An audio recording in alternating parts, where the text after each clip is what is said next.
तो last lecture में हमने जो है एक बहुत important question, can we speak English, क्या हम इंग्लिश बोल सकते हैं, इसके ऊपर पूरा लेक्चर बनाया था।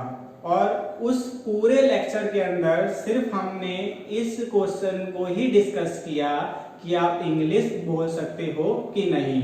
और ये जरूरी भी था क्योंकि हम पूरी ग्रामर क्लासेस ले लेंगे और हम इंग्लिश बोलना नहीं सीखेंगे अगर हमें ये नहीं पता होगा कि ग्रामर सीखने के साथ साथ हमें और क्या करने की जरूरत है। तो पूरी उम्मीद करता हूं कि आपने उस लेक्चर के अंदर जो भी चीज हमने डिस्कस की थी या जो भी बातें हमारी हुई थी वो आप फॉलो कर रहे हो। तो अब आज की क्लास में हम अपने ग्रामर की क्लासेस को कंटिन्यू करते हैं और आज जो हम टॉपिक कवर करने वाले हैं वो कोई नया टॉपिक नहीं है। हमने सेंटेंसेस उठाया था, याद होगा आपको, और सेंटेंसेस को समझा और सेंटेंसेस के पार्ट्स को भी समझा था जो कि सब्जेक्ट और प्रेडिकेट था। तो आज की क्लास में हम उसी को कंटिन्यू करेंगे और टाइप्स ऑफ सेंटेंसेस के बारे में जानेंगे, यानी वाक्य के प्रकार के बारे में जानेंगे। अब इसे स्टार्ट करने से पहले एक और चीज हम क्लियर कर लेते हैं कि आपको खुद भी नहीं पता कि आप डे टू डे लाइफ में टाइप्स ऑफ सेंटेंसेस को यूज कर रहे होते हो, यानी हर टाइप्स के सेंटेंस को यूज कर रहे होते हो, लेकिन आपको पता ही नहीं होता कि हम कौन सा टाइप ऑफ सेंटेंस जो है वो यूज में ला रहे हैं। तो जैसे कुछ एग्जांपल दूंगा और उसके बाद इसको हम टाइप ऑफ सेंटेंसेस से कनेक्ट कर देंगे और देख लोगे आप कि आप हर टाइप्स के सेंटेंस को बोल रहे होते हो अपनी डेली लाइफ में। तो जैसे स्टार्ट करते हैं कि मैं बोलूं, या आपने देखा होगा कि आप घर आते हो स्कूल से थके आ रहे या कोई भी काम करके, तो आप मम्मी से पूछते हो अक्सर कि मम्मी आज खाने में क्या बना है। अब मम्मी कहती है कि करेला बना है, तो आप कहते हो यू ये क्या बना है, ठीक है, ये मुझे अच्छा नहीं लगता है। तो इस ढंग से जो है आप सेंटेंसेस बोलते हो। अब इन सेंटेंसेस को अभी जब मैं ये समझा दूंगा टाइप्स ऑफ सेंटेंसेस और इसके साथ जोड़ेंगे तो आप देखोगे कि सारे जो आप बातें बोली मैंने या आप बोलते हो अपने मम्मी से पापा से या डेली लाइफ में, वो कैसे जो है ये टाइप्स ऑफ सेंटेंसेस के अंदर फिट हो जाता है। तो देखो, तो आज जो हमें टाइप्स ऑफ सेंटेंसेस सीखना है वो कौन कौन से हैं। पहला है एसर्टिव और डिक्लेरेटिव सेंटेंस, यानी कि स्वीकारात्मक एवं कथात्मक, यानी स्वीकार करने वाले या कथा की तरह बोलने वाले, जो हम कुछ भी डिक्लेयर कर देते हैं। दूसरे इंपरेटिव यानी आज्ञा सूचक, इंपरेटिव सेंटेंसेस। तीसरा जो जानना है या डिस्कस करना है इंटेरोगेटिव यानी प्रश्नवाचक। और फोर्थ टाइप ऑफ सेंटेंस जो हमें जानना है वो है एक्सक्लेमेटरी, और हिंदी में कह सकते हैं उसे विस्मयादि बोधक वाक्य। तो ये चार पढ़ने हैं। तो अगर वो पूछे कि एडजेक्टिव सेंटेंसेस और डिक्लेरेटिव सेंटेंसेस में कैसी बातें आ जाती है, तो सीधी सी बात, जिसमें आइडियाज की बात हो रही हो, फैक्ट की बात हो रही हो, और नॉर्मली कहें तो ओपिनियन हो, स्टेटमेंट हो, तो ये सारी बातें जिन सेंटेंसेस के में आ रही होती है उन सेंटेंसेस को हम किस में कैटेगराइज करते हैं, एसर्टिव और डिक्लेरेटिव में। तो यहाँ पे आप कहते हो मम्मी आपने टेस्टी खाना बनाया है, या मम्मी आपने आज अच्छा खाना नहीं बनाया है, तो ये आपका ओपिनियन होता है या आप डिक्लेयर कर रहे होते हो। तो इनको किस में रखते हैं, एसर्टिव और डिक्लेरेटिव में। वहीं इंपरेटिव के अंदर क्या होता है, मम्मी भूख लगी है प्लीज खाना दे दो। तो ऐसे वाक्य जो होते हैं जिसमें आप रिक्वेस्ट करते हो, कमांड करते हो, या परमिशन लेते हो या परमिशन देते हो, तो उनको रखते हैं हम इंपरेटिव आज्ञा सूचक वाक्य में। और तीसरा जो है इंटेरोगेटिव प्रश्नवाचक सेंटेंस, जिसमें क्वेश्चन पूछते हो। जैसे आपने आती मम्मी से पूछा था मैं आज खाने में क्या बना है, तो आपने क्वेश्चन पूछा। तो ये क्वेश्चंस वाले जितने भी सेंटेंसेस होते हैं वो इंटेरोगेटिव में आते हैं। इसके बाद लास्ट में है एक्सक्लेमेटरी विस्मयादि बोधक, यानी जिसमें सडन फीलिंग्स आती है। तो मम्मी ने कहा करेला, तो आपने एकदम से कहा ये मुझे अच्छा नहीं लगता, ठीक है, क्या बना दिया आपने इतना बेकार खाना।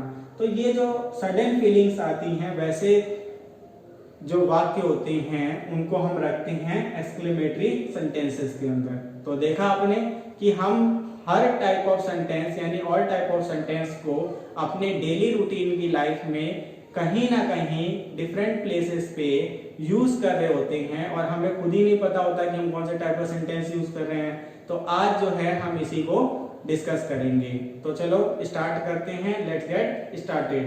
तो पहला जो टाइप है वो हमारा क्या है, एसर्टिव और डिक्लेरेटिव। तो एसर्टिव और डिक्लेरेटिव की बात करूं, ठीक है, तो ये तो आपको बता चुका हूं क्या है। अब इसको थोड़ा सा इसके डेफिनेशन को भी समझ लेते हैं। तो एसर्टिव सेंटेंसेस जो होते हैं वो ऐसे सेंटेंसेस होते हैं, sentences that are used to state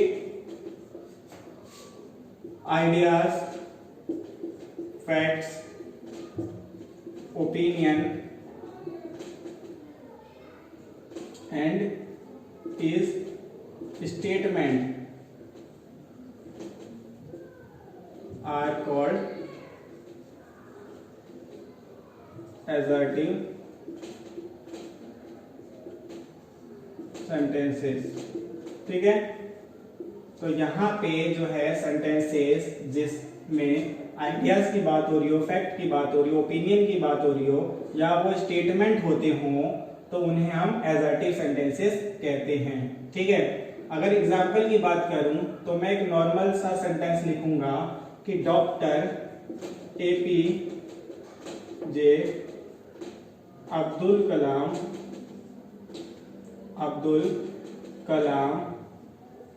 was a former president of India.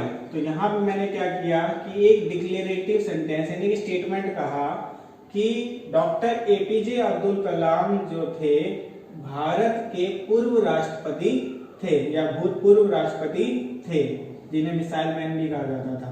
तो एक सेंटेंस हमने ये लिया जिसमें डिक्लेयर किया या नॉर्मली स्टेटमेंट बोला। दूसरा मैं ये बोल सकता हूं कि Ramesh is a good singer. अब मैंने Ramesh is a good singer बोला, यहाँ पे रमेश एक अच्छा गायक मैंने बोला है, रमेश एक अच्छा गायक है।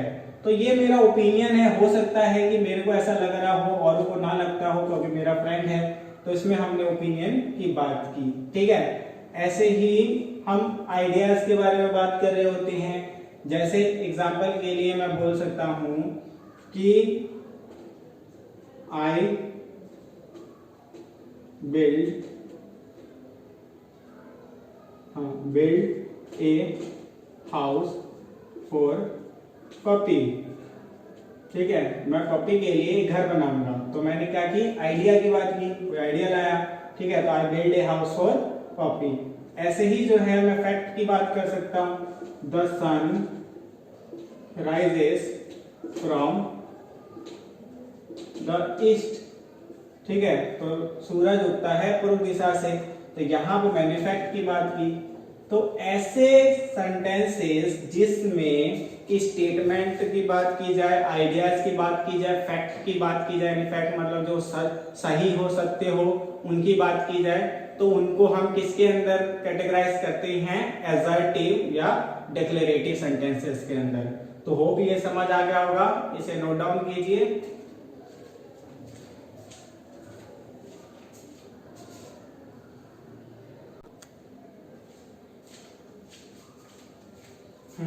अब आते हैं दूसरे टाइप ऑफ सेंटेंस पे जो कि है इंपरेटिव सेंटेंस। तो अगर मैं इंपरेटिव सेंटेंस की बात करूं, किसकी, इंपरेटिव सेंटेंसेस की, जिसे आज्ञा सूचक भी कहते हैं हिंदी में, तो इसके अंदर क्या आता है, तो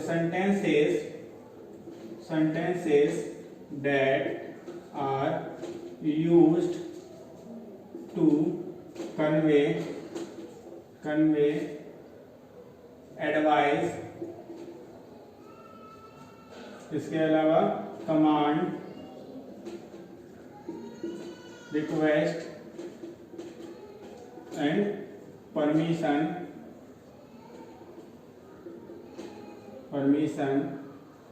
are called declarative imperative sentences। ठीक है, तो यहाँ पे sentences that are used to convey advice, command, request and permission are called imperative sentence। यानी ऐसे सारे sentences जिसमें हम बताने की कोशिश कर रहे होते हैं, एडवाइस के बारे में किसी को सलाह दे रहे होते हैं, या कमांड किसी से कमांड या ऑर्डर की बात कर रहे होते हैं, रिक्वेस्ट किसी से प्रार्थना विनती कर रहे होते हैं, या परमिशन ले रहे होते हैं या दे रहे होते हैं, इन सारे टाइप्स के ये सारे सेंटेंस जो हैं वो कैटेगराइज किए जाते हैं किसमें, इंपरेटिव सेंटेंसेस यानी आज्ञासूचक वाक्यों में। तो एग्जांपल की बात करूं तो पास ए सॉल्ट, ठीक है, तो यहाँ पे मैंने कहा कि नमक दो, तो यहाँ पे मैंने किसकी बात की, रिक्वेस्ट की, ठीक है।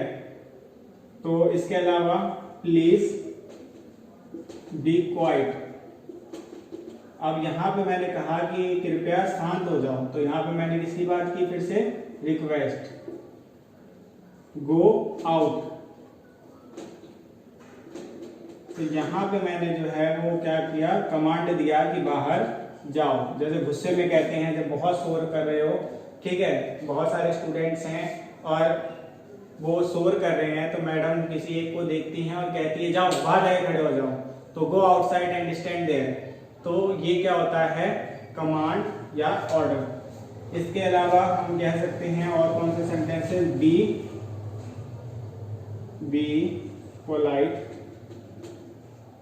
पोलाइट टू योर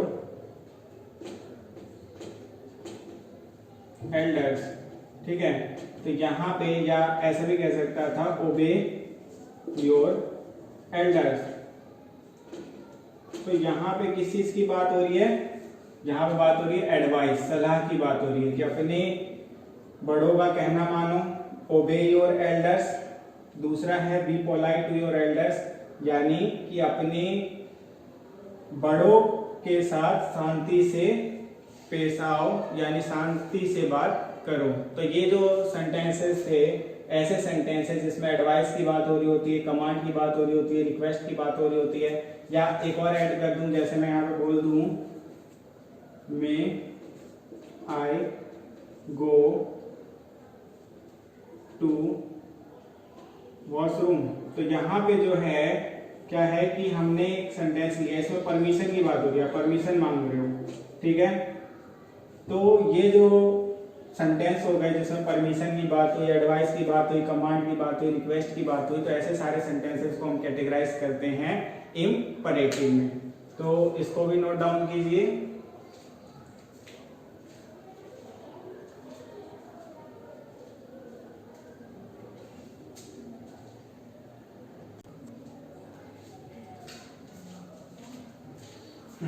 तो अब समझते हैं थर्ड टाइप का सेंटेंस जो है इंटेरोगेटिव सेंटेंस। तो इंटेरोगेटिव सेंटेंस कोई ऐसा टाइप का सेंटेंस नहीं है जो आपको समझने में बिल्कुल भी दिक्कत होगी, क्योंकि नाम ही है इसका प्रश्नवाचक वाक्य। तो जहां प्रश्न लग गया तो सीधी सी बात है, ऐसे सारे क्वेश्चन, ऐसे सारे सेंटेंसेस जिसमें क्वेश्चन पूछा जाता होगा उसे इंटेरोगेटिव सेंटेंस में रखेंगे। तो इंटेरोगेटिव सेंटेंसेस में तो हिंदी में प्रश्नवाचक कहते हैं। तो सेंटेंसेस दैट आस्क क्वेश्चन, ठीक है, या sentences that are used to ask question are called interrogative sentences, ठीक है। तो इसमें जो है हम क्या कर सकते हैं कि इंटेरोगेटिव सेंटेंसेस को रख सकते हैं। एग्जाम्पल के लिए, वेयर आर यू गोइंग, ठीक है, तुम कहाँ जा रहे हो। और एक चीज और याद रखना कि ये जो एंड होता है, एंड्स विथ क्वेश्चन मार्क, और क्वेश्चन मार्क किसे कहते हैं, इस सिंबल को, ठीक है। तो ये एंड होता है किससे, क्वेश्चन मार्क से। तो यहाँ देख सकते हो वेयर आर यू गोइंग, तो यहाँ पे क्वेश्चन मार्क लगा हुआ दिख रहा है। तो ऐसे सेंटेंसेस जो क्वेश्चन मार्क पार्ट से लास्ट करते हैं, क्वेश्चंस पूछे जाते हैं जिसमें उन्हें हम इंटरोगेटिव सेंटेंस के अंदर रखते हैं। ऐसे he when are you coming, कब तुम आओगे, ठीक है, या कैन वी स्पीक इंग्लिश, क्या हम अंग्रेजी बोल सकते हैं। तो ये जो सेंटेंसेस होते हैं जिसमें क्वेश्चन पूछे जाते हैं, क्या हम इंग्लिश बोल सकते हैं, ठीक है, तुम कब आ रहे हो, तुम कहाँ जा रहे हो, ठीक है। तो ऐसे सारे सेंटेंसेस जो हैं जिसमें अंत में क्वेश्चन मार्क लगता हो और जिसमें क्वेश्चन पूछा जाता हो, उन सारे सेंटेंसेस को हम कैटेगराइज करते हैं किसके अंदर, इंटेरोगेटिव सेंटेंसेस के अंदर। तो क्लियर है। तो यहाँ पे हमने इंटेरोगेटिव सेंटेंसेस के बारे में भी समझ लिया। तो अब नेक्स्ट जो फोर्थ टाइप ऑफ सेंटेंस है एक्सक्लेमेटरी सेंटेंस, उसे जानेंगे। लेकिन उसे जानने से पहले इसको आप नोट डाउन कर लीजिए।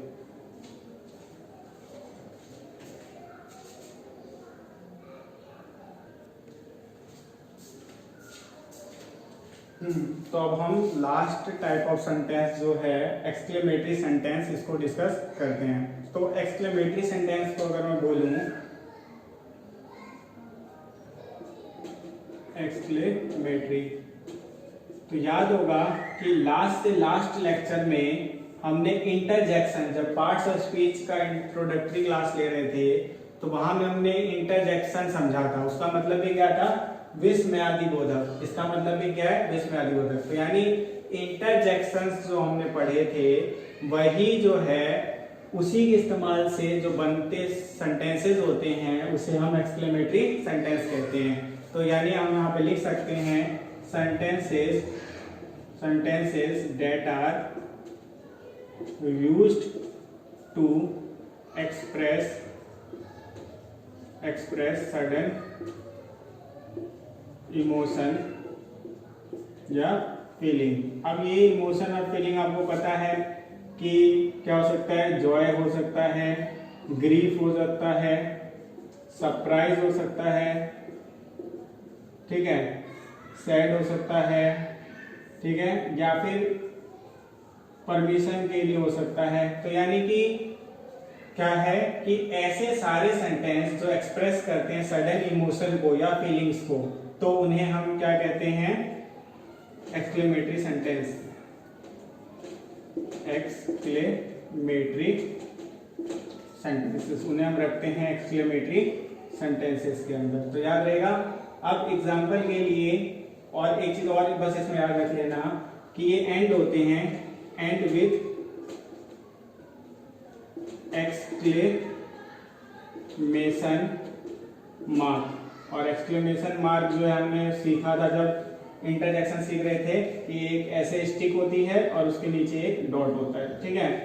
तो ये एंड होते हैं एक्सक्लेमेशन मार्क से। जैसे एग्जांपल के लिए कि आपके लिए कोई मम्मी कोई गिफ्ट लाई, ठीक है, और वो आपको पसंद आ गया, तो आप क्या बोलोगे मम्मी को, वाओ व्हाट अ गिफ्ट। तो यहाँ पे जो है आपने वाओ बोला। ऐसे आपने कोई इंसेक्ट देख लिया तो आप ऐसे बोलते हो यू, ठीक है, देयर इज इंसेक्ट। इंसेक्ट या इंसेक्ट के नाम पे कॉकरोच, ठीक है, कुछ भी ले सकते हो। तो ऐसे सारे सेंटेंस जिसमें आप अपने सडन फीलिंग को शो करते हो या एक्सप्रेस करते हो, जो सिचुएशन डिमांडेड होती है, कोई भी ऐसा न्यूज वगैरह आपको सुनने को मिलता है, तो वहां पे उन सारे सेंटेंसेस को हम क्या बोलते हैं, एक्सक्लेमेशन सेंटेंसेस बोलते हैं, और या फिर एक्सक्लेमेटरी सेंटेंसेस के अंदर उसको रखते हैं, ठीक है। तो इसके अलावा मैंने आपको बताया हुआ है, जैसे किसी की आपकी डेथ हो जाए तो अलास, ठीक है, ही इज डाइड, तो ऐसा हो गया। या hurray we won the match, oh my God, ठीक है। ऐसे करके बहुत सारे सेंटेंसेस जिसके अंदर की हो सकते हैं, जिसमें हम एक्सप्रेस करते हैं अपने सडन फीलिंग को, तो उन सबको हम कैटेगराइज किसके अंदर करेंगे, एक्सक्लेमेटरी सेंटेंसेस के अंदर। तो आज जो है हमने चारों सेंटेंसेस को कवर कर लिया। एक बार और इसको जो है समराइज कर रहा हूँ, सुन लेना सही से। एडजेक्टिव जिसके अंदर की हम ओपिनियन की बात करते हैं, आइडियाज की बात करते हैं, फैक्ट की बात करते हैं, स्टेटमेंट होते हैं, तो उनको हम एसर्टिव और डिक्लेरेटिव सेंटेंस कहते हैं। ठीक है, तो डेली लाइफ में सबसे ज्यादा सेंटेंस हम यही बोलते हैं। दूसरा इंपरेटिव सेंटेंस है जिसे आज्ञा सूचक कहते हैं। तो आज्ञा सूचक या इंपरेटिव के अंदर हम कमांड की बात करते हैं, रिक्वेस्ट की बात करते हैं, परमिशन की बात करते हैं। ठीक है, तो ऐसे सारे सेंटेंसेस जो हैं इंपरेटिव के अंदर, तो ये भी हम डेली लाइफ में काफी यूज करते हैं। और तीसरा इंटेरोगेटिव सेंटेंस या प्रश्नवाचक, तो सारे क्वेश्चंस वाले जो सेंटेंसेस होते हैं जिसमें हम क्वेश्चन आस्क कर रहे होते हैं, अक्सर WH फैमिली से, हिंदी में क से, जैसे क्या, क्यों, कब, कैसे, और इंग्लिश में what, why, where, when, who, तो ऐसे जितने भी सेंटेंसेस होते हैं और लास्ट होते हैं क्वेश्चन मार्क से, उन्हें हम इंटेरोगेटिव सेंटेंस कहते हैं। और लास्ट में आता है एक्सक्लेमेटरी सेंटेंस, जिसे हमने इंटरजेक्शन से पहले समझा था और फिर अभी भी समझ लिया कि ऐसे सारे सेंटेंस जिसके अंदर जो है हम सडन फीलिंग को शो करते हैं या एक्सप्रेस करते हैं, तो उन सारे सेंटेंसेस को एक्सक्लेमेटरी सेंटेंस में रखते हैं, हिंदी में विस्मयादिबोधक। तो इसे नोट डाउन कीजिए।